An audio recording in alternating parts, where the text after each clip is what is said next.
Hello everyone. Micro controller की series की ये 6th वीडियो है और इसमें हम पढ़ेंगे मेमोरी ऑर्गेनाइजेशन।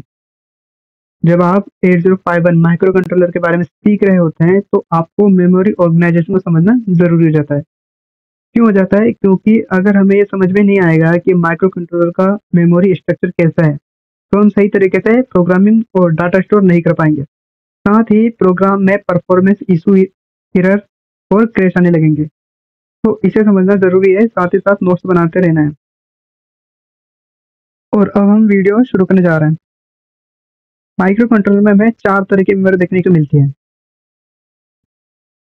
और वो 4 इस प्रकार है। एक होती है हमारी रोम, रैम, एक्सटर्नल मेमोरी और स्पेशल फंक्शन रजिस्टर। इनमें से रोम और रैम पर मैंने वीडियो बनाई हुई है, आप आई बटन पर क्लिक करके वीडियो देख सकते हैं। इस वीडियो में हम केवल इंपॉर्टेंट कॉन्सेप्ट से क्लियर करेंगे। तो आइए समझ लेते हैं। सबसे पहले हमारा रोम, जो कि हमारी 4 केबी की स्पेस होती है और परमानेंट मेमोरी होती है, जिससे हम हमारा इंस्ट्रक्शन और डाटा को स्टोर करेंगे। यानी कि माइक्रो कंट्रोलर में जब हम कोड फीड करेंगे तो वो कहाँ स्टोर होगा? रोम में। केवल रीड किया जा सकता है इस मेमोरी के द्वारा। फॉर एग्जांपल मान लो एक एलईडी ब्लिंक का प्रोग्राम लिखा है तो वो रोम में स्टोर हो जाएगा। नेक्स्ट आती है रैम, एक टेम्पररी मेमोरी। ये एक टेम्पररी मेमोरी है जो 128 बाइट्स की होती है। यहाँ टेम्पररी से मतलब है पावर ऑफ होने पर डाटा मिट जाएगा, हट जाएगा, यानी कि डाटा लॉस हो जाएगा। यहाँ तक आ गया समझ में? अब समझते हैं मेमोरी मैपिंग इन रैम। उससे पहले अब जानते हैं मेमोरी मैपिंग क्या होती है। मेमोरी मैपिंग की सिंपल सी डेफिनेशन आपको स्क्रीन पे दिखाई दे रही है, मैं इसे समझा देता हूँ।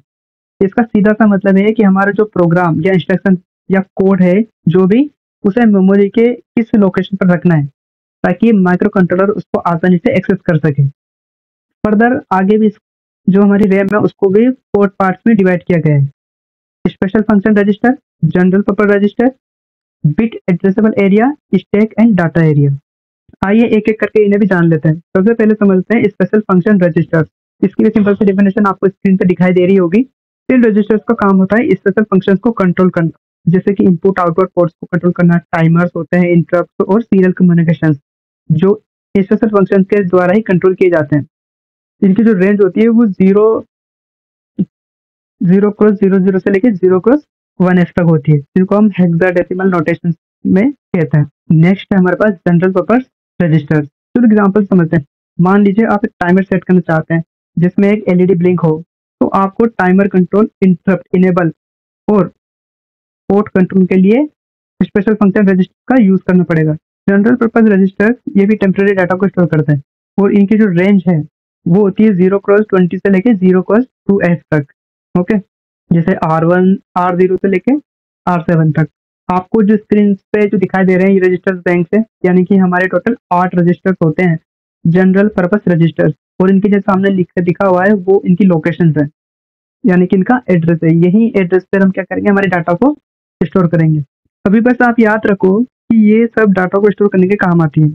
आगे सीरीज में जब हम असेंबली लैंग्वेज पढ़ेंगे तो जानेंगे कि कैसे डेटा को पर्टिकुलर एड्रेस में स्टोर करना है। अब नेक्स्ट है हमारा बिट एड्रेसेबल एरिया। इसमें क्या होता है कि आपको इंडिविजुअल बिट्स को डायरेक्ट एक्सेस करने की छूट मिल जाती है। जैसे 0 है तो आप उसे सेट कर सकते हो 1 पर। ऐसे आपको पूरा बिट को चेंज नहीं करना, आप सिंपल एक एक सिंगल बिट्स को भी चेंज कर सकते हो। ये फैसिलिटी प्रोवाइड की जाती है हमारे बिट एड्रेसेबल एरिया के द्वारा। इसकी जो रेंज होती है वो है हमारे पास 0 20 से लेकर 0 2f तक। Next stack and data area. इसमें इसका इम्पोर्टेंस बहुत ज़्यादा है, यानी कि माइक्रो कंट्रोलर में इसका इम्पोर्टेंस ज़्यादा है क्योंकि ये temporary data store, function call और डाटा मैनेजमेंट के लिए यूज होता है। स्टैक एक स्पेशल मेमोरी एरिया होता है जो लास्ट इन और फर्स्ट आउट मेथड के थ्रू डाटा को स्टोर करता है।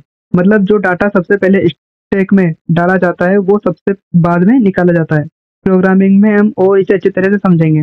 इसकी जो रेंज होती है वो 0 क्रॉस 30 से लेकर 0 क्रॉस 7f तक होती है। ये सारी हेक्साडेसिमल नोटेशन। अब बात करते हैं एक्सटर्नल मेमोरी की, जो कि हमारे पास रैम रोम दोनों तरह की हो सकती है। ये अप्रोक्स 64 केबी से लेकर 128 केबी तक होती है।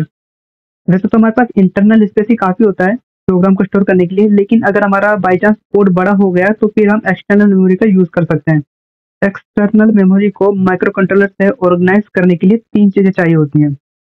पहली होती है एड्रेस लाइन, डेटा बस और कंट्रोल लाइन। कंट्रोल लाइन का मतलब होता है यहाँ पे कंट्रोल सिग्नल, जैसे कि रीड राइट ऑपरेशन एक्सेट्रा करना, किसके द्वारा किए जाएंगे, माइक्रो कंट्रोलर के द्वारा किए जाएंगे। अगर मेमोरी से डाटा लेना है तो वहां से रीड होगा, और अगर मेमोरी में डाटा को राइट करना है तो फिर वहां पे राइट ऑपरेशन परफॉर्म होगा। तो इस तरह हमने माइक्रो कंट्रोलर में मेमोरी ऑर्गेनाइजेशन को समझ लिया है।